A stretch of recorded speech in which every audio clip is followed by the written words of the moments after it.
So what different treatment does the government give local management compared to Angmos like me? What sort of treatment would they give foreigners? Well, that's a good question. I think that in China, you do business in China, you have to bear in your mind that everything is done by guanxi. Guanxi means kind of a relationship, and China is kind of I think China is more flexible in the policy, but so if you have a really good relationship with the, say, relevant government bodies there, and everything can be done a lot easier than it is supposed to be.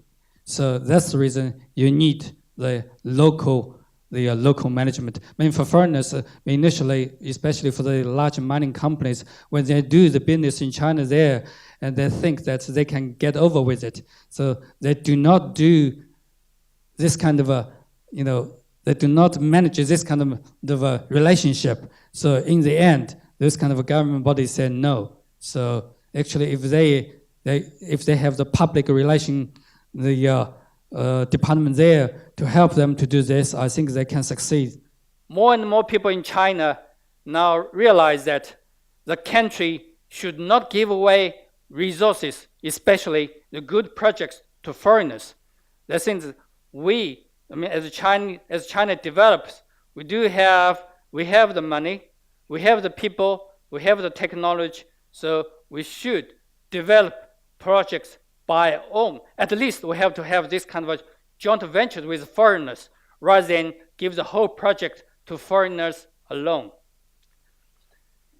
And I guess probably you also know that for the last decade, I think the mining sector is highly corrupted, especially for the large mining projects. I mean, if you do not, it's actually an unfair market at that time. Earlier on one of your slides, you wrote, foreigners are not used to paying bribes. So I suppose that's why you need the local management. Yes or no? In China, certain sectors are encouraged for the foreign investment. For example, at this stage, the prospecting, exploitation, and utilization of CBM, the coal bed methane, and oil and gas are highly encouraged, which apply, and also the iron ore, manganese, and also the utilization of the tailings and the utilization of mine ecology recovery technology. So we would like to have this kind of a technology, and also we have to make the full use of the tailings as well. This is actually related to the environmental issues there. And also, the government encourage people to use a natural gas resource such as shale gas and submarine natural gas hydrate as well. In one of your slides, again, you talked about resource nationalism. And I suppose the Americans have also demonstrated that in the past, where they've not let companies from outside of the US buy over US energy assets. Do the Chinese have the same policy? Would it be difficult for a foreigner to come in and take part in that because of this resource nationalism that you described?